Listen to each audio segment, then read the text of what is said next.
kako pa ti opaziš, da ta trend socialnega podjetništva tudi pri nas narašča, pada? Kako opaziš, da smo Slovenci kot podjetniki, pa naša podjetja, da se zavedajo nujnosti tega trenda, te usmeritve?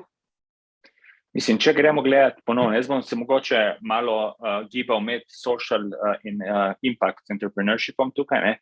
Z vidika socialnega podjetništva moram reči, da je v zadnjih letih dobil mogoče malo slabšo konotacijo, že zaradi prilastka, ki sem ga prej omenil, predvsem pa zaradi uzurpacije tega prostora se strani enega specifičnega sektorja.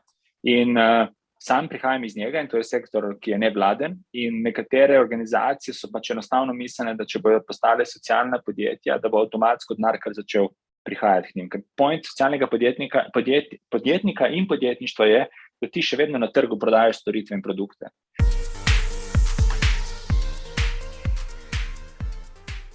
Dobrodošli v podcastu Beyond Leadership, kjer gostimo izjemne posameznike in odkrijemo nove dimenzije vodenja in njihove talente in recepte za uspeh. Z menoj je danes en zelo poseben posameznik. Lepo pozdravljen, Jan. Ja, zdravo, ne? Zdaj, preden greva bom rekel, razkrivati in odkrivati tvoje izjemne karierne poti, tvoje poglede, tvoje izkušnje, bi te jaz rad našim poslušalcem predstavil. Ti imaš res izjemno pot.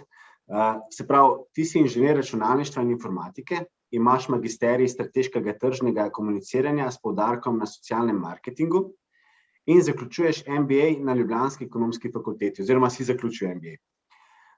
Skozi svojo kariero si gledal ogromno uspešnih zgodb, ki jih bomo tudi predebatirala v nevladnem sektorju in socialni ekonomiji.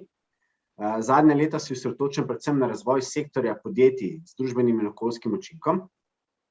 Si dobitnik številnih državnih in pa tujih nagrad, med drugim z področja zdravja, izobraževanja in trajnostnega razvoja, se pravi One Young World Ambassador in pa ustanovni kurator Global Shapers Community v Kopru, ki deluje pod okriljem Svetovnega gospodarskega foruma. Zaposlen si bil tudi pri World Health Organizationu, verjamem, da ni veliko ljudi, ki se lahko s tem pohvali. Si tudi Vice President for Organizational Development bil na European Environmental and Health Youth Coalition. Si tudi soustanovitelj No Excuse Networka. V prostem času igraš košarko, ampak s tem se bo še kasneje fokusirala. Si pa tudi direktor podjetja Slon, se pravi Slovenske agencije za mlade, kjer je vključenih več kot 130,000 mladih, kar je izjemna številka. Potem se bova tudi dotaknila ene posebne stvari, ene kartice, ki ne bom še izpostavil, kaj je, ki jo imate. In pa v naslednjih mesecih prevzemaš vodenje do zdaj enega največjih projektov, praviš sam, pospeševalnik za podjetja z družbenim in okoljskim učinkom Impact Hub Ljubljana, ki odpira, to moram poudariti, svoje prostore na bivšem trgovalnem prostoru Ljubljanske borze. Tako da na eni strani imamo socialno podjetništvo, pa na drugi strani borzo, kar je noro. Tako da, Jan, lepo pozdravljen. Ja, živijo, Mark.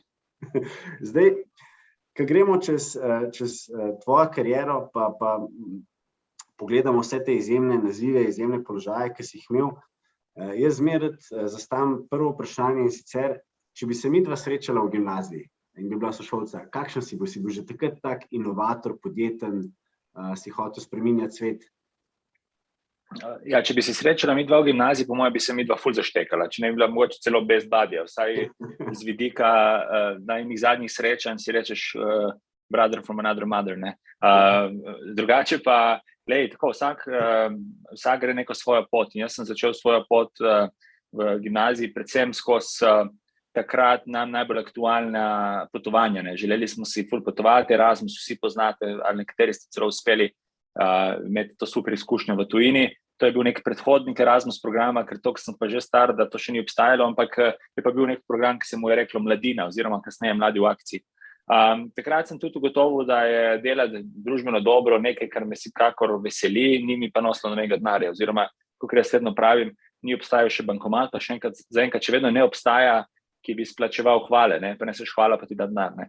Tako da, sem pa res, da v srednji šoli, ker sem bil sam športnik, košarkaš, na športni gimnaziji sem bil viden kot nekaj, ne morem reči tako, out of this world, pa ne pozitivno, predvsem kot na pol čudak, no. Zdaj, podjetništvo takrat se ni potiskalo skozi srednjo šolo, še manj pa osnovno šolo, kot še zdaj najdemo.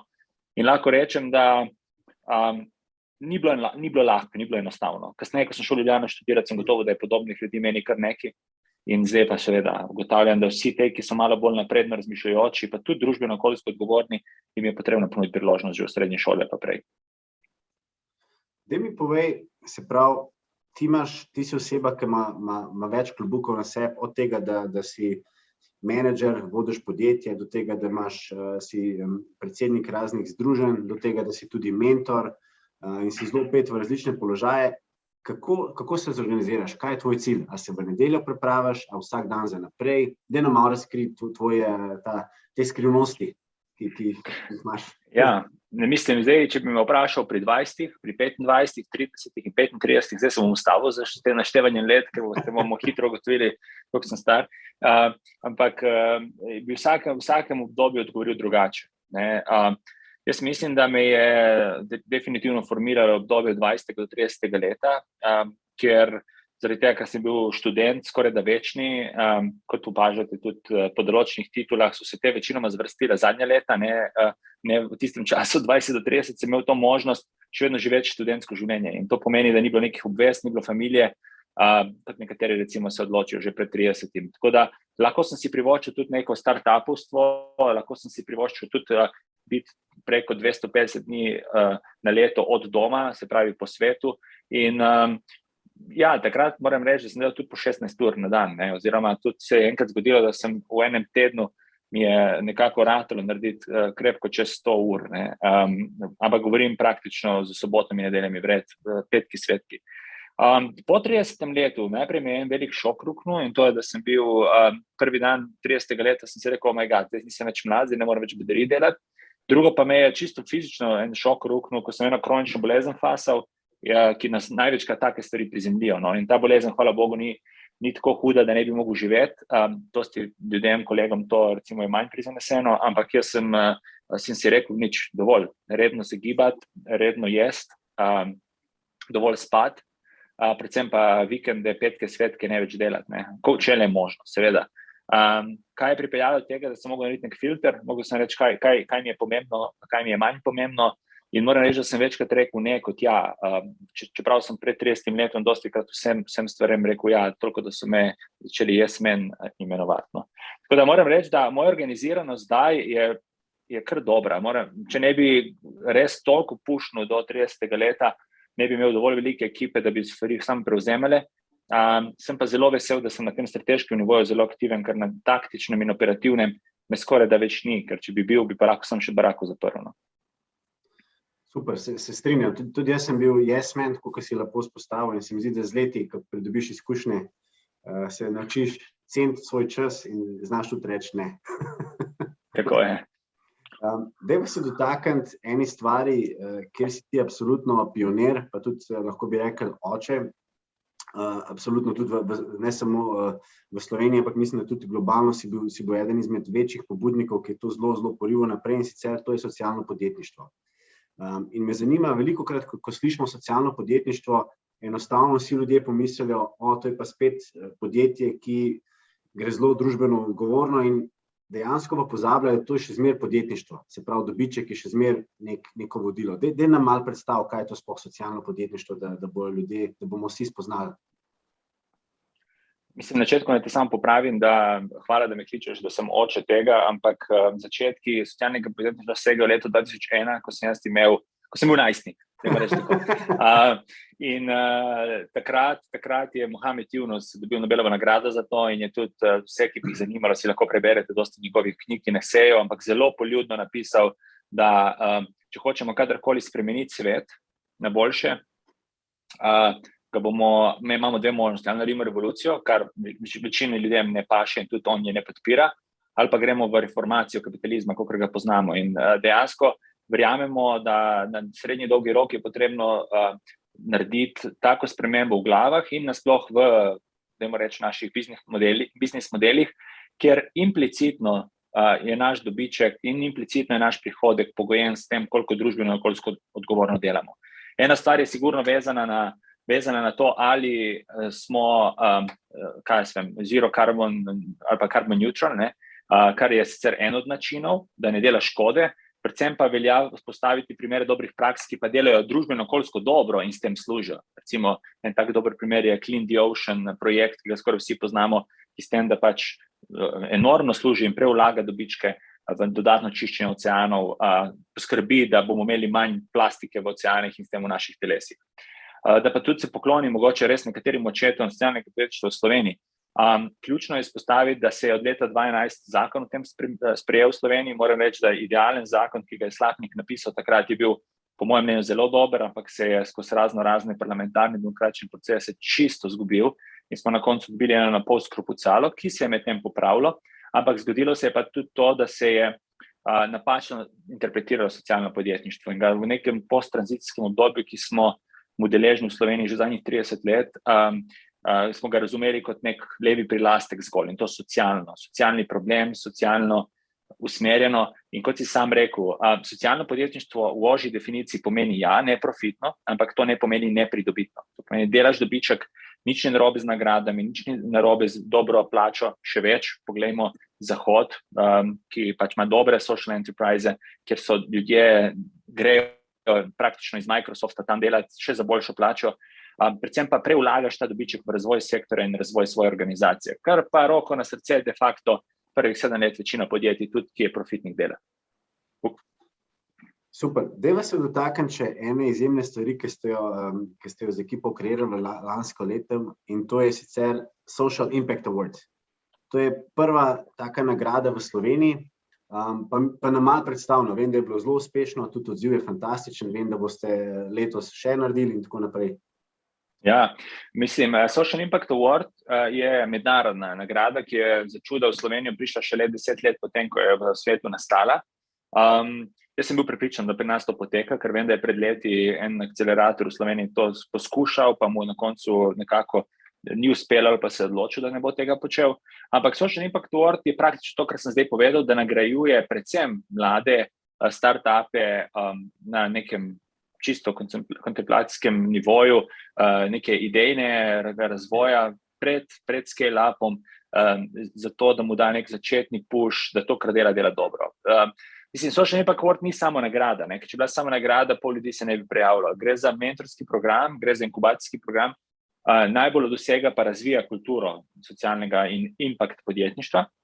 Tu se dotikamo te druge besedne zveze, impact podjetništvo, ker je v slovenščino zelo, zelo težko prevesti, kajti impact bi bilo vpliv, ne, in vplivno podjetništvo bi se slišalo kot vplivneži na Instagramu ali pa na TikToku, zato govorimo o impact podjetništvu. To pa pomeni drugi stran kovanca, kar pomeni, da imaš podjetje, katero je še vedno profitno in nič narobe z njim, da je profitno, ampak dela družbeno-okoljsko odgovorno. In če se naveže na ono, kar sem rekel prej o Mohamedu Yunusu, je ravno to, da nič ni narobe, če delaš profit, dokler v vsem svojem ustvarjanju profita ti še vedno poskrbiš, da za sabo pustiš boljši svet, kot si ga dobil. Social Impact Award ravno to nagradi in jaz moram s ponosom povedati, da smo lani 2 zmagovalca dobili, enega tipičnega socialno-podjetniškega projekta za spodbujanje pogovora in predvsem promocije neke zdrave spolnosti jaz in Timi in projekt, ki je HR analitik praktično in strani podjetja Psybit in ta je bolj impact podjetnik oziroma so impact podjetnik. Tako da jaz moram reči, da Social Impact Award je vrhunsko zakorakal v prvo sezono in v drugo sezono še boljše in še več partnerstvi, tudi medijskimi, smo prepričani, da bomo dosegli še večji doseg. In to je mogoče poziv tudi poslušalcem, ne rabiš biti socialni podjetnik, ne rabiš biti zavod, ne rabiš biti nič za to, da se prijaviš. Če imaš dobro idejo, ki je začela pred 1.1.2021, spravi, ne začela po njemu, spravi, če si začel s to idejo razvijanjem 1.1.21, potem je super, da se letos do konca maja, začetka junija lahko prijaviš na to zgodbo. Super, bomo dali povezavo. Daj mi še povej, koliko pa ti opaziš, da ta trend socialnega podjetništva tudi pri nas narašča, pada, koliko opaziš, da smo Slovenci kot podjetniki, pa naša podjetja, da se zavedajo nujnosti tega trenda, te usmeritve? Mislim, če gremo gledati ponovno, jaz bom se mogoče malo gibal med social in impact entrepreneurshipom tukaj, ne. Z vidika socialnega podjetništva moram reči, da je v zadnjih letih dobil mogoče malo slabšo konotacijo, že zaradi prilastka, ki sem ga prej omenil, predvsem pa zaradi uzurpacije tega prostora se strani enega specifičnega sektorja. In sam prihajam iz njega in to je sektor, ki je nevladen, in nekatere organizacije so pač enostavno mislene, da če bodo postale socialna podjetja, da bo avtomatsko denar kar začel prihajati k njim. Ker point socialnega podjetnika in podjetništva je, da ti še vedno na trgu prodajaš storitve in produkte. Nekateri nevladniki pa je prav, da so taki, ker tudi roko na srce delajo zelo veliko dodano vrednost v sektorju, dobivajo sredstva iz javnih razpisov. In če si ti v enem trenutku bil razočaran, pa govorim, dajmo ne posploševati, 27,000 nevladnih organizacij v Sloveniji in je zgolj določen odstotek, ki je mogoče problematičnih. Ampak če ti dobivaš recimo nek denar iz javnega sektorja in potem se odločiš, ker si razočaran nad roki plačila ali pa višino ali česarkoli drugega s strani javnega sektorja, da boš zdaj kar nekaj postal socialno podjetje in boš kar začel prodajati produkte, brez da bi naredil neko tržno analizo, brez da bi se lotil tega zelo celostno, pač dejansko se to ne zgodi. In Evropa je na veliko promovirala in spodbujala socialna podjetja do te stopnje, da kakšenkrat so bila ustanovljena podjetja samo zaradi, tako bi rekel, lar por lar, da so samo sebi namen. In logično, izkušnje so bile slabe in padla je senca na ta sektor. Na drugi strani, in obljubim, da je to še 30 sekund vzame za to odgovor, ker če ne bom preveč časa vzel za cel podcast, ampak drugi strani pa tu impact podjetništvo, ki pa ga moram reči, da postaja res buzzword, ta trajnost, sustainability, ki ga pa večina podjetij, nažalost, jaz recimo sem delal na tem področju in se mi zdi na trenutke mogoče celo banalno, ampak se pa trudijo, boljše kot 10 let nazaj, vsekakor, ampak razumejo trajnost kot na pol greenwashing, se pravi, jaz bom zdaj dal v zeleno embalažo in bom dejansko rekel, da sem trajnosten, ali pa, ne vem, malo bom moje oglase preusmeril v to, da je vse naravno, naravno je tudi, nafta je naravna, prihaja iz narave, no. Tako da načeloma je ta CSR, kako se zdaj dogaja in kako se zdaj pri korporacijah kakšenkrat pojavlja, je daleč od tega, kar je impact podjetništvo je. Zato pa tudi v bodočem impact hubu, ki si ga prej omenil, poskušamo dva svetova združiti in pokazati, da je to po naši oceni prihodnostno. Dajva se dotakniti, prej si izpostavil tudi, da je Social Impact Award in tudi to, kar se vi usmerjate, je tudi fokus na mentorstvo, kjer startupe negujete, ki jih usmerjate, ki jih tudi v bistvu challengete, da postanejo še boljši, še bolj inovativni. Pa me zanima, a si ti kdaj v svoji karieri imel kakšnega mentorja oziroma imaš kakšnega mentorja, ker vem, da si tudi ti mentor večjim posameznikom. Ja, jaz mislim, da mentori so ena taka svetla točka v življenju, ko si takrat na tisti točki, da se ti pojavi naravno ali pa pač umetno, recimo ti kdo dodeljen kot mentor, je kot nek nitro booster, veš. Saj mislim, da dosti od nas, tvojih poslušalcev, dosti krat to čutijo v tvojih podcastih, da to doživel, ne. So nekateri, ki to imenujejo na enem podcastu od Mateja Cepina, ki se imenuje Goreči grm, ne. Se pravi, kaj je bil tisti tvoj goreči grm, ki ti je odprl pot, tista revelation, ne. In meni osebno so mentori tisti goreči grm, ne. Oziroma, z drugimi besedami, mentori so mi pokazali, ali pa growth hackerji, bomo rekli, pot v nekaj, kar bi sam na lastni koži verjetno dosti več časa potreboval, predvsem pa bi delal dosti več napak in ne bi bil tle, kjer sem. Zato toliko več vlagam v mentorstvo in zelo rad. Predvsem se pa vprašaš, ko dobiš mentorja, pa kaj ima ta tip od mene? Ali pa ta ženska od mene? Zakaj bi ona bila meni mentorka, ne? Ker nek catch mora biti in ga ni, ne? Ker si altruist in v tistem trenutku razmišljaš, da je to res najboljše, ker zakaj bi delal iste napake, kakor nekdo drug, ne? Točno tako, pa hkrati se mi zdi zelo pomembno, da je oboje stransko učenje. Jaz sem ravno včeraj imel z mojim mentorirancem iz Litve, en fantastičen fant, in tudi on mene zelo veliko uči o trendih, kako on razmišlja, tako da mi je res fantastično. V bistvu se včasih celo najina mentorska urca je bolj usmerjena, da on mene izobražuje, pa me uči.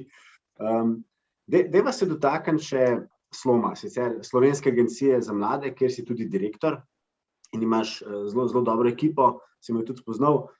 Kaj počnete, malo nam tudi potem razloži o tej vaši izjemni evropski mladinski kartici. Vem, da imate več kot 130,000 mladih izjemna stvar, tako da daj nam malo predstav. Ja, zdaj čisto vsako stvar Slovenske agencije za mlade ti ne bom mogel razložiti prvo, zato ker nekaj teh projektov smo sicer že omenili, nekaj pa tudi zaradi tega, ker so nekateri, ki nimajo tako pomembne vloge pri sektorsko razvojnem delu, ampak se kar predvsem usmerjajo na mlade. In ja, lahko je zanimivo razmišljati o štipendijah za mlade, lahko je fino razmišljati za mlade o priložnostih, kar predstavlja en velik del našega delovanja, ampak v takem podcastu ne naredi to neko veliko razliko. Je pa res, da kot si sam izpostavil, Slovenska agencija za mlade je neko stičišče med podjetji, med mladimi in predvsem inštitucijami. In Slovenska agencija za mlade ima preko 100 partnerstev podjetij, s katerimi sodeluje. Podpisano ima pogodbo z Univerzo v Ljubljani, Univerzo na Primorskem. Govorimo o preko 70 srednjih šolah, v Sloveniji je okrog 110. Tako da smo kar, dajmo reči, dobro situirani v tistih naših ciljnih skupinah. Človek se vpraša, zakaj pa ne Univerza v Mariboru, predvsem zato, ker tukaj se odgovori samo posebej vprašanje. Mi nismo tam za podjetja. Čeprav podjetja dostikrat najdejo neko super priložnost za mlade, mi smo tam za mlade. In ko recimo nekdo ponudi nekaj, kar ni 100% narejeno za mlade, kot je bilo pri Univerzi v Mariboru, pa ne, brez nobene zamere. Univerza v Mariboru vrhunski zavod izobraževalni, ampak pogoji ne bi bili enaki za recimo študente v Ljubljani pa študente na Obali. In smo rekli, ne, dokler ne bomo prišli na iste pogoje, da ne ustvarjamo neke dodatne neenakosti, pač tega ne bomo sprejeli. In to pelje malo na točko Evropske mladinske kartice. Namreč ravno z njihovo pomočjo, torej nekaterih teh glavnih partnerjev, dosegamo v Sloveniji preko 130,000 mladih. To si pozabil omeniti. Ja. V Evropi pa govorimo o 7 milijonih ljudi. In jaz sem na nivoju Evrope predsednik te mednarodne zveze z mladinskih kartic. Med drugim, če ima kdo čas, naj si to zgoogla, eika.org. Je pa res, da ta sam spletna stran naredi do neke mere idejo, kaj to je. Ampak jaz čisto na kratko, če povem, kaj Evropska mladinska kartica pomeni, številnim mladim pomeni seveda kartica popustov na kratek rok, to je pač nek trigger, zakaj bi do njega dostopal oziroma zakaj jo imaš. V naslednji fazi pa vse ostalo in to je od informiranosti do spodbujanja mobilnosti. Za podjetje pa najbolj zanimivo, roko na srce, 130,000 mladih, imaš komunikacijski kanal do njih, lahko spodbudiš tudi neko bolj trajnostno potrošnjo in seveda od tega imajo mladi in na koncu tudi podjetja nekaj. Izjemna številka, res moram verjeti, mislim pa že v Sloveniji 130,000 mladih je zelo impresivno.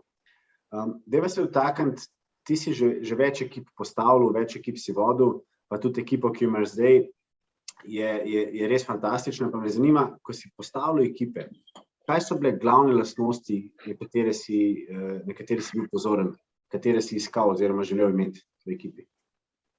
Ja, odnos, to je to. Pač spet, mislim, da je Sinek ravno to rekel, da you hire for attitude and you train for skills, ne. Vedno, kadarkoli sem gledal, je bil vedno odnos, skladnost vrednot. Pa tudi na začetku moram reči, delati v nekem družbeno-okoljsko odgovornem sektorju it didn't pay off. Ni bilo zdaj, jaz nisem se skoraj po plačami mogel dajati, da bi komorkoli, ki ima potencial, mu to ponudil. Zato je bilo zelo pomembno, da so vrednote usklajene in da je nek odnos. Pa vrednote niso nujno pomenile ne imeti visoke plače. Vrednota imeti visoko plačo imamo vsi, dejansko hočemo živeti lagodno življenje, zakaj pa ne. Tako da sigurno to, predvsem pa to, da ravno to, da so se meni odpirale vedno nove priložnosti in to, da sem mogel delegirati že 10-tič neko stvar naprej, kot tudi nekoč bom Slovensko agencijo za mlade naprej, kot si samo omenil, in pa Hub Ljubljana bo verjetno potreboval celo osebo. Pač enostavno si nekomu drugemu na začetku mogoče malo bolj ga vrgel v bazen oziroma v ocean in naj se nauči plavati z morskimi psi, kasneje pa si ga poskušal pripraviti do tega, da ko bo prišel v ocean in bo morski psi, da bo znal tam notri se znajti. In to je meni recimo največja prednost, ki jo vidim v temu, da sem uspešen in da se mi odpira nove priložnosti, da dostikrat sem rekel ne, ker nisem bil še pripravljen za tisto stvar, ki sem si jo lotil, predati naprej. No. Ker nekega polovičarskega dela pa se nikoli nisem šel. Ne. In če bi nekomu obljubili nekaj v 3, 4, 5-letni pogodbi in ne bi zagotovil zadnji 2 leti pogodbe nek standard, ki si bi ga želel, sem raje zavrnil nekaj, kar ni moglo biti kompatibilno s tem. No. Tako da odnos, brez nobenega vikarjenja v tem sektorju, brez odnosa brez odnosa ne moreš delati. No. Se strinjam, ja. Se mi zdi, da je to res ena večjih stvari, ki je tudi meni osebno zelo pomembna, ker sem del ekipe ali pa ker postavljam svoje ekipe, je ta v bistvu, tako kot si rekel, odnos, energija, ki jo čutiš od posameznika, pa samo iniciativnost.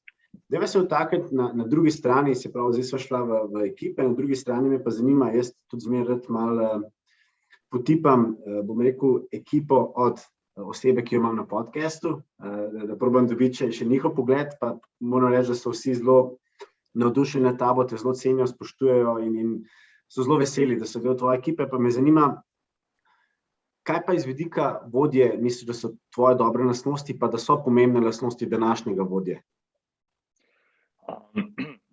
Če vprašaš ženo mojo, bo rekla, da sem zelo tradicionalen, ne? Da ko gremo v restauracijo, bom naročil vedno isto, kar sem bil tam pozitivno presenečen in bom vedno to naročal. In je ona tista vedno, ki naroči nekaj novega, ker potem v tiste restauraciji vzameva tisto stvar, ki jo imam jaz rad, oziroma ki sva ugotovila obema, da je všeč, ampak je moja, ki sem jo izbral in pol ona nekaj novega vzame.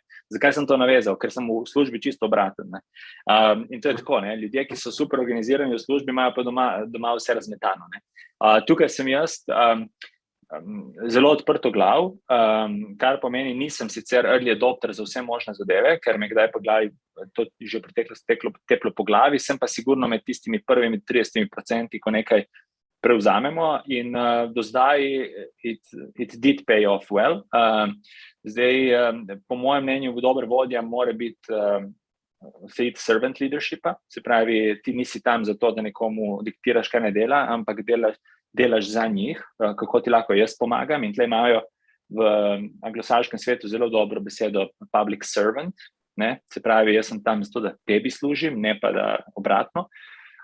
In predvsem v tem delu servant leadershipa jaz se lotevam enega zelo enostavnega reka in to je to, da zaposluj ljudi, ki so boljši od tebe. Ker če bom zaposloval ljudi, ki so slabši od mene, zato ker bi moj ponos zaradi tega trpel, nismo naredili nič. Tako da zaposliš ljudi, ki so boljši od tebe, seveda v nekaterih stvareh. V čem se lahko rečem, da sem jaz boljši od njih, je to, da sem boljši generalist, verjetno. Ne? Kar pomeni, da boljše razumem določeno področje in se hitro učim.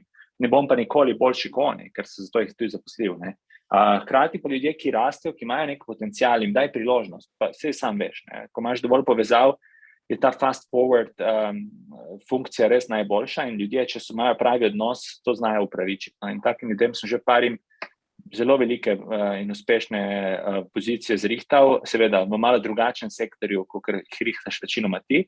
Tako recimo imamo ljudi, ki so postali atašeji, recimo, ali pa imamo ljudi, ki so na pomembnih pozicijah na različnih ministrstvih, ali pa v svetovnem gospodarskem forumu, ali pa na Združenih narodih. Dobro, to je to področje, ki ga lahko jaz rečem, da ga imam vsaj približno malo pod kontrolo.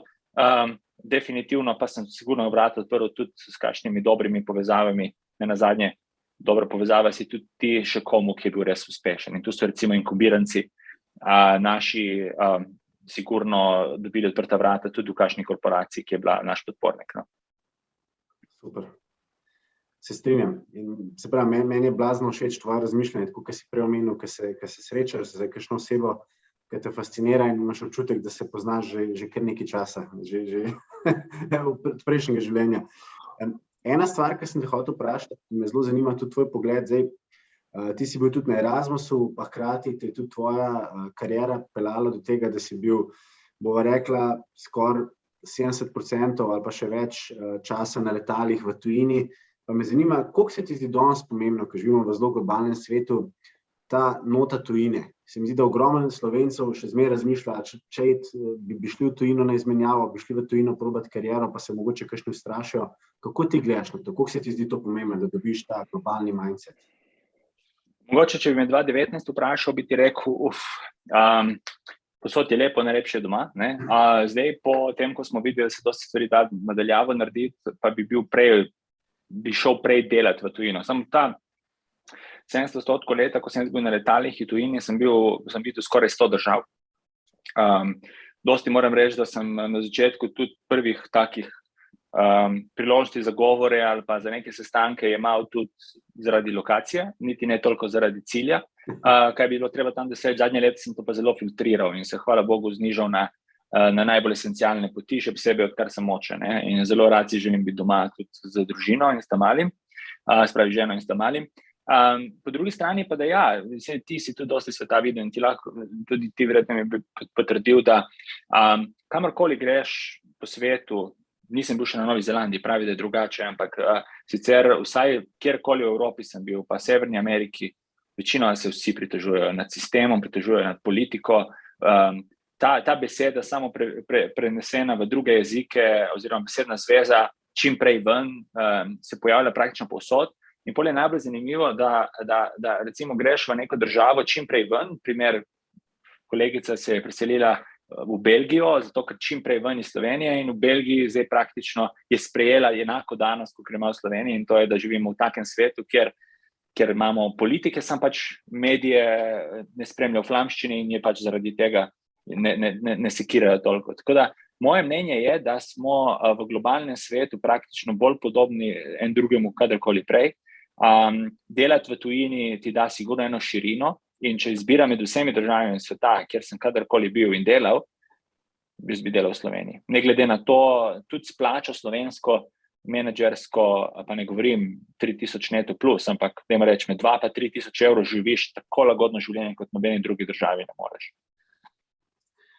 Te moram kar pohvaliti, ker se mi zdi, da tudi jaz sem kar nekaj časa potoval, tudi preživel v tujini in moram reči, da zmeraj, ko prideš domov v domovino, ker vidiš, da imamo izjemno naravo, zelo kvalitetno hrano, odnose, vse to je urejen, se mi zdi, da res ni kraj na svetu, no, ki bi bil tako fantastičen.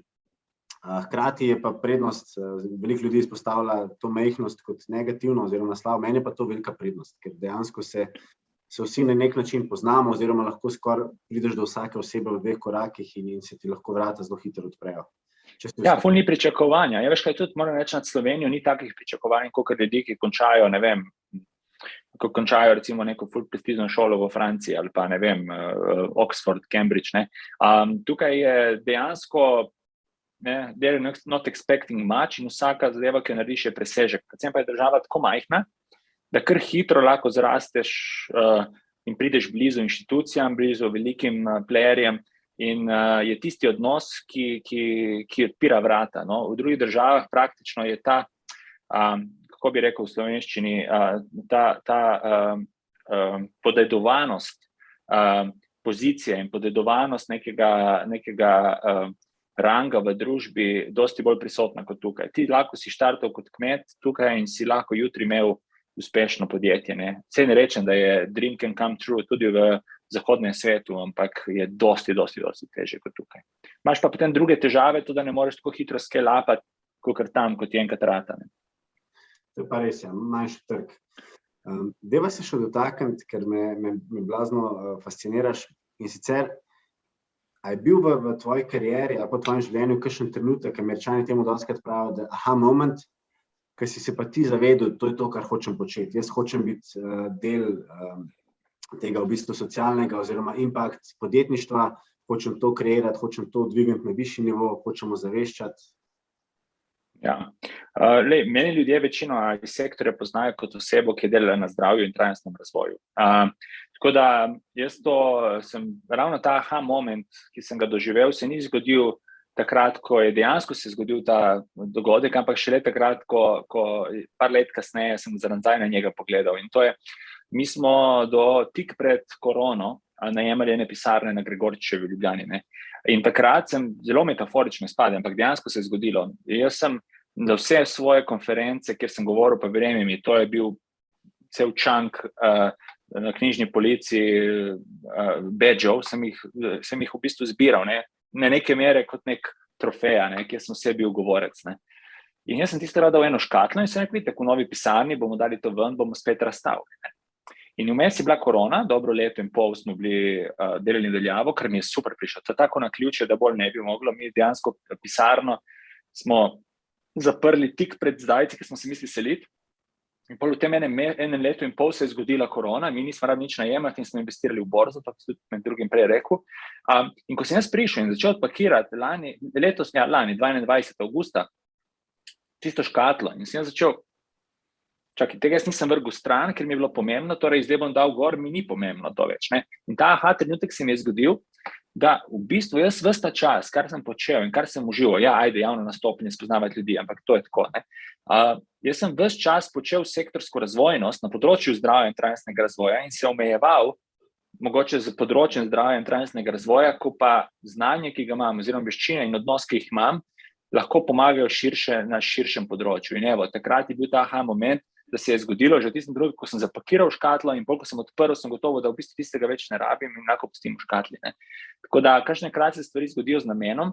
COVID je bil en tak primer, ker se je za 1 leto in pol ustavil čas, oziroma bom rekel, kar šel naprej čas, ampak tistem starem načinu razmišljanja sem začel čisto novo razmišljati. In moram reči, da zaenkrat so rezultati kar vidni. En takih je, kot si rekel, bivši trading floor od borze, kjer imamo z marcem najprej hladno otvoritev, ampak upam do poletja tudi vročo otvoritev tako imenovanega Impact Huba Ljubljana. Ne. Dej nam predstav Impact Hub Ljubljana, to, da bojo poslušalci vedeli, to je res, bom rekel, prestižen mednaroden brand, zelo težko ga je dobiti, ogromno nekih pogojev je. Dej nam opiš ta postopek, pa malo bolj detaljno. Ja, prvo, da se razume, kaj je Impact Hub. Ne. To je pospeševalnik za socialne in impact podjetja. Lahko seveda izbereš eno ali drugo ali oboje. Mi smo se odločili za oboje. Hkrati je to neko working space, predvsem je pa modus operandi. No. Se pravi, to je zadeva tako je zastavljena, da je bilo neko presečišče med družbeno-okoljskim odgovornim sektorjem, kjer dostikrat ljudje se napačno razumejo kot neki objemalci dreves oziroma kot neki hašišari na polne. Na drugi strani pa podjetja, ker se iz strani drugih ljudi videna kot na pol neki subjekti, ki so pripravljeni prodati mamo zato, da nekaj zaslužijo in tako dalje. Ne. Tako da ta Impact Hub se je razvil ravno s pojavom tako imenovanih ciljev trajnostnega razvoja, oziroma že prej, leta 2010 je nastal še vedno pod okriljem starih ciljev Združenih narodov, ki so se klicali Millennium Development Goals, se pravi razvojni cilji tisočletja. No? In kot veste, te Sustainable Development Goals, ki postajajo vse več hot topic, so do 2030. In nekako Impact Hub se je pozicioniral, da bo prepričeval oziroma bo razložil ljudem na eni strani in na drugi strani, predvsem prek akceleriranja, da tu moramo sodelovati. Če hočemo poskrbeti, da ne bo se nam za še dodatne 3 stopinje dvignila temperatura, da ne bomo pokurili vse, kar imamo in da ne bomo porezali vsa drevesa na tem svetu, ne bo se dvignilo toliko metrov gladina morja, bomo mogli sodelovati. Oba sektorja, vsi sektorji pravzaprav. In Impact Hub Ljubljana, postopek ni bil enostaven, moram povedati, da po mojem sem šel ob zaključevanju MBA študija in ob nosečnosti svoje žene, prve v lanskem letu skozi praktično vse, kar lahko, in to je, da ta prijavnica je bila wow. Če ti rečem sam to, no, da smo Impact Assessment morali narediti za nekaj, kar dejansko smo šele planirali, in že moraš vedeti, da večina podjetij Impact Assessment, da že s tem, kar je naredila, ne zna dokazati, kar pomeni, da smo tukaj predvsem iz vidika skupine, ekipe, ki smo jo postavili skupaj, dobili največ točk. Impact Assessment je imel tudi neko zelo pozitivno oceno, največ je pa seveda prepričalo to, da smo uspeli korpus sektor prepričati, in to je recimo borzo v Ljubljani, da je prostor pravi za to, da se na njihovem trading flooru naredi zelo novo, lično, moram reči, moderno Google style coworking in event plac. Tako da, evo, long story long, ker je bilo na dolgo povedano, in zdaj na kratko za konec Impact Hub Ljubljana, kot se nekaj odpira svoje vrata zdaj, in z enim članarino v temu, ne, se pravi, da si ti član v Ljubljani, lahko dostopaš do prostorov v Ženevi, v New Yorku, na King's Cross v Londonu, v Singapurju, tle okolje še Zagreb, Dunaj, Innsbruck, Milano. Slovenija pa bila spet na zemljevidu zadnja, ker ne vem zakaj, očitno. Nekomu sama prijavnina, oziroma če bi temu rekli štartnina, je bila preveč. Podjetjem se je zdelo, kam bom to vlagal, društvom pa je bilo, oziroma nevladnim organizacijam bilo pa tu predrago. Tako da hvala Bogu, da smo se spet mi našli in uspeli zbondati skupaj par partnerjev, ki je bilo pripravljeno tudi to investicijo narediti. No. Pa ni bila majhna, no, moram iskreno povedati. Zdaj nam povej, koliko startupov oziroma podjetij pa Impact Hub lahko sprejme, oziroma potem tudi ta Social Impact Award, ki je še v bistvu podaljšek tega in pa nek zaključek. Ne, gledaj, jaz mislim, da prvo, mi smo prone to growth, ne, se pravi, kot sami veste, na Slovenski cesti 56, ker je Ljubljanska borza in pa Slavolok od Ljubljanske borze, je dosti podjetij, ki je bilo preteklo vezano na to fizično trgovanje, dosti je lastnikov teh poslovnih prostorov, ki te stvari oddaja, nekaj poslovnih prostorov je tudi praznih, kar pomeni, da naš growth je practically unlimited, ampak glede na to smo v slovenskem prostoru, si ne belimo glave, da bomo praktično pol Slovenije pokupili. Trenutno, lansko leto recimo je bilo 42 prijav, kar pomeni, da smo od njih shortlistali cirka 15-16, ki je šlo v dodaljno dodelavo njihovega poslovnega modela in potem smo se odločili, da bomo enih 8-9 inkubirali. Eventually se je zgodilo, da smo 7 jih inkubirali, ampak to je bilo prvo leto. Ampak še to je bilo, preden je bila stvar otvorjena. Tako da placov bo nekaj čez 40 delovnih mest. Je pa res, da se že pogovarjamo, ker je nekaj vprašanja kar precej, če sem iskren, ampak lik danes imeli sestanek z ekipo, ali bomo dovolili, da pridejo notri praktično tutti frutti, ali bomo vsaj nek pogoj postavili, da mora biti impact oriented. In če postaviš impact oriented, se mogoče celo preveč limitiraš, ker nekaterim ljudem pa pomeni, da so zraven, da vidijo in takrat začnejo razmišljati v smeri impacta. Tako da mislim, da bomo neko srednjo pot ubrali, definitivno pa ni omejeno zgolj na mlade. To je praktično uspešni start-upi, nekje sem bral, se šele okrog 40 poprečju zaprav postavijo. No. Ja, največ milijonarjev je definitivno po 50 letu, tako da imamo še čas. Imamo še čas. Imamo še čas, ja. Ne, všeč mi je res, ker se mi zdi, da tudi Slovenija kot nek startup ekosistem, ki je čedalje bolj inovativen, potrebuje take zgodbe. In je res fantastično, da ste to uspeli spraviti v Slovenijo in da boste tukaj res delali impact v Impact Hubu. Dajva se še dotakniti, me zanima, če bi ponovadi vsak zgled malo sprovociral in sicer, če bi lahko kaj spremenil na svoji karieri ali pa na svoji poti, kaj bi spremenil? Ali pa če bi šel lahko nazaj, pa bi si kakšen nasvet dal? Kupi BTC. To bi si sigurno dal nasvet, ko sem prišel iz faksa, ker sem imel možnost relativno zgodaj to, ampak je bilo vse skupaj obskurno in se mi je zdelo vse preveč legit. Ampak dobro, šala na stran. Ne, jaz bi rekel, če bi šel nazaj in si bi dal nasvet, bi sigurno bil, da verjami osebam, ki so dobronamerne in ni nujno, da vsaka ta oseba ima odzadaj nekaj za svojim bregom, ker se dostikrat jaz v preteklosti, predvsem zaradi nezaupanja in neverovanja v dobre namere ljudi, sem marsikatero priložnost zamudil ali pa jo pač izgubil. Sem delal tudi take napake, da sem praktično začel dvomiti in you blew it up, ne? Predvsem v proporcije, ki niso bile smiselne.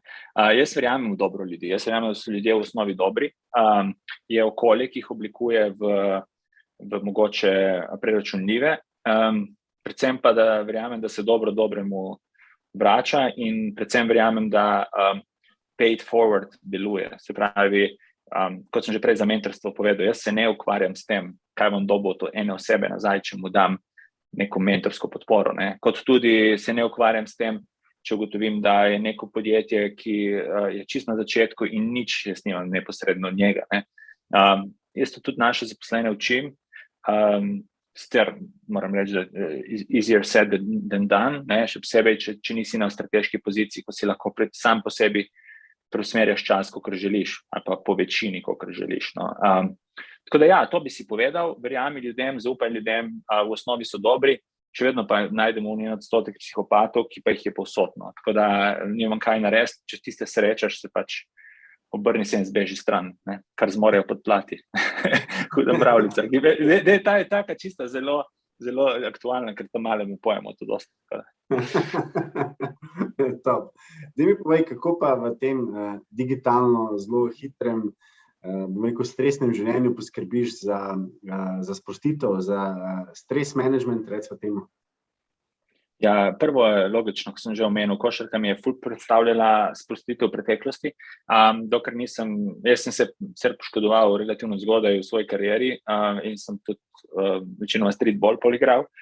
Potem sem se pa pri 27 odločil, da je fino igrati tudi malo bolj profesionalno, sicer ni bilo profesionalno prva, druga liga, ampak 4. liga in sem igral v blokah praktično. Če lahko izbereš bolj zakoten kraj iz Ljubljane, kamor se boš hodil vsak dan na trening in za vikende na tekme, pač be my guest, ampak ga ne obstaja in sem toliko časa zgubil s tem, pa ne zgubil, to je bila dobra stvar, bonding s prijatelji, ampak sem druge odnose zapostavljal in predvsem sem bil pa fizično zmatran, pa psihično sproščen.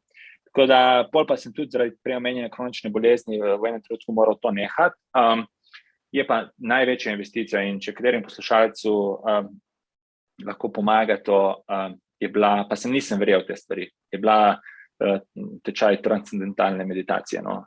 To je, mislim, da prva, ena redkih s strani Svetovne zdravstvene organizacije potrjeno učinkovitih meditacij. Sej ne, da druge meditacije ne učinkuje, ampak to konkretno so se odločili izmeriti in je res, ima neke svoje fore, kot vsaka taka stvar, ampak vzeti si čas enkrat pa dvakrat na dan in iti v neko polzavedanje, ki je podobno spancu in premlet stvari umirjen sam sabo, te ful spusti. In mene je to, moram reči, že dobro leto, mislim, eno leto je, odkar sem začel to ženo, me vsak dan znova napolni z energijo. No. Prejva še bolj v drobovje tvojega prostega časa. Kaj pa rad kaj poslušaš ali pa kakšne serije, ki jih rad gledaš? Ja, kar rad poslušam, je Audible, ne? Ker sem oseba, ki prepočasi bere. To me je na faksu izučilo, da vsakič, ko je bila strokovna literatura za brati, me je čist nazaj zabilo. Ne vem, ali je to posledica kakšnih težav v otroštvu, ne vem, ampak v vsakem primeru raje poslušam stvari. Tako da knjige, audio mi grejo tako relativno hitro. Tukaj bi recimo izpostavil eno knjigo, ki sem bil res od vseh najbolj tako aha game, ne, bi rekel, je bil pač Sine, ki sem ga preomenil skozi Infinite Game. Ampak to vem, da so člani združenja Manager to letos vsi dobili in dejansko vsi o tem govorijo. Jaz sem pač to srečo imel, da sem par let nazaj že to preposlušal. Kar se pa samih serij tiče, z ženo sva preden tam malo prišel, bila binge watcherja Netflixa, imela sva HBO, Netflix, Apple Plus, zdaj počasi eno za drugo stvar zapiramo, razen Netflix, ker imam še 3 ljudi, ki so gor vezani, ki bi bilo škoda, da jim skenslam. Ampak najbolj tako, da mi je zadnje čase pasala serija, je bil definitivno Casa de Papel. Drugače pa imam zelo rad take, bodi si neke thrillerje ali pa neke razlagalne sistemske zadeve, niti ne toliko dokumentarce, recimo House of Cards mi je bil zelo všeč, pa tudi, če gremo gledati science fiction, Lost, to je pa dosti let nazaj, ko sem ga gledal, mi je res predstavljeno tako sprostitev. No? Ampak poskušam izklopiti službo iz teh večernih aktivnosti, ko gledamo kaj, ker dosti kolegov poznam, ki pač res nabijajo, ko pridejo domov še dokumentarce o službi, ne, takrat tega ne rabim več. No?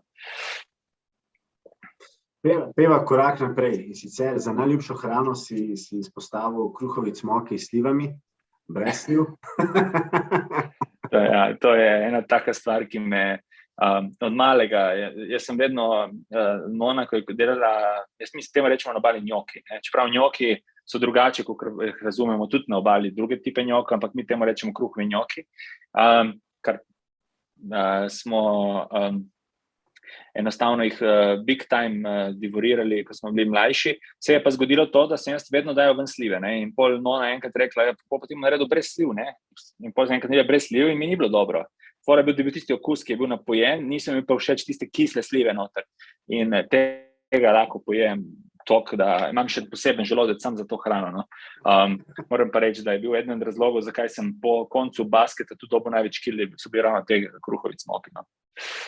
Ti pa, da mi povej, kar si rekel prej, da z ženo, ker jaz sem tudi z mojo partnerko, jaz sem tudi standard, klasika, ne spreminjam, ona pa zmeraj rada probava in dostikrat se pa zgodi, da to, kar probava, je včasih tudi napačna smer in pol se pridruži spet moji hrani. Tako da imate vidva iste težave, da potem včasih kaj naroči, pa ni najboljš. Mislim, jaz sem univarno zavetje, ne. Primer, ful rada da hodiva v indijsko restauracijo, vedno naročim palak panir, ne. Ona pa vedno vse možno, ker v indijski restauraciji pa imaš res dejansko 6000 stvari na meniju in vse proba. In kdaj zadane, kdaj fali, ampak ima pa ta varni pristan vedno v moji hrani. Tako, če ni dobro, vedno mi zmanjka meni, no. Ampak nadoknadimo potem s kakšnim nanom, no. Tako da, glej, mogoče sem šel malo preveč v indijsko hrano, ampak tudi v indijski hrani moram povedati, da ful uživam. To je pa tudi razlog, zakaj sem prvič, ko sem šel out of comfort zone, v drugo kulturo je bilo ravno v Indijo, ker sem dobil kulturni šok, big time, rekel, nikoli več se ne vrnem, čez 2 meseca sem pa sanjal, da bi šel spet. Ne. In to mi je tisto, kar mene v prostem času res naredi to, kar sem. In to je, da sem tradicionalen, dobim nekaj novega, mi je stres, ampak pol kasneje prav razmišljam o tem, ko bi to spet delal. Ne. In to je, ne vem, zakaj sem tak v privatnem življenju, poslovno pa čisto obratno. Top. Vsak ima, moraš imeti malo različnih mešanc vseh. Peva se dotaknem še, ker sem te prosil za najljubšega podjetnika, si izpostavil, da neka mešanica med Elonom Muskom pa Mati Terezo. Daj nam to malo razlaži. Mislim, če vprašaš dan danes mlade, če enako izpostavijo najuspešnejšega podjetnika, ki se ga spomniti, bi rekli Elon Musk. Ne. Mogoče 10 let nazaj bi ti rekli Mark Zuckerberg ali pa kaj takoli drugega. Ne. Hkrati pa je Mati Tereza en tak sinonim za dobrohotnost, dobronamernost. Celo pri nas obstaja en taka rečenica, da ne bodi kot Mati Tereza in se razdaje. Ne. Moje mnenje je, da tako od enega kot drugega se lahko ful naučimo. In kakšenkrat v hecu rečem, no, da je, če daš Elona Muska plus Mati Terezo skupaj, je enako Mohamed Yunus. Ne. In to je oseba, ki popolnoma razume, da so problemi v svetu in da ljudem treba pomagati, ni pa budala. Ne. In obratno tudi, ne. Si podjetnik, ampak ne za vsako ceno. Ne. Tako da jaz mislim, da je to, čeprav Mati Tereza ni bila podjetnica, no, je primer tega seštevka tisto, kar mogoče mene najbolj oblikuje. No. In upam, da bo nekoč to rekel seštevek med Elonom Muskom in Mati Terezo Jan Piloza. No. Top. Jaz verjamem, da bo. Peva še tudi zmeraj vprašam, ker živimo v dobi tehnologij, najljubša aplikacija. Odvisno kdaj. Lansko leto sem prodal kar veliko količino delnic na eToru, predtem, če gledaš po usage-u, je bil eToro, sigurno. Ziher zadnje čase, kakšna kripto aplikacija, da bi pa rekel tako, da bi rekel all time best, največkrat odprta je pa sigurno Audible. Tako da audio knjige so zakon, še posebej, ko sem dosti potoval in dosti potujem, to ni ga boljšega, ko v enem dnevu prebereš, preposlušaš praktično celo knjigo, ki bi jo sicer jaz. Enkrat sem šel sem na dopust z mojo 3 tedne nekam, pa mi ni ratalo cele knjige prebrati. Tako pa mi kdaj ena pot z letalom rešim, še posebej daš malo hitreje, ker tisto počasno poslušanje pelje nikamor, ampak in še boljše razumem. Tako da so pa drugi ljudje, ki pač ne gre drugače, kot samo da berejo. No, in verjamem, da je vložek v tem primeru v hitro branje ful dobra stvar. Pri meni pač to ne deluje. Top. Jan, peva še na najpomembnejše vprašanje in sicer mi imamo že kar lepo bazo sledilcev, poslušalcev, med njimi je ogromno mladih. Imamo pa tudi kar lepo število že izkušenih menedžerjev, direktorjev, tudi kakšen predsednik uprave se najde. In me zanima, če bi lahko povzela najin pogovor, pa hkrati povzela tvoje izkušnje. Bi te prosil, če lahko z nami deliš 3 nauke, ki bi jih lahko namenil našim poslušalcem.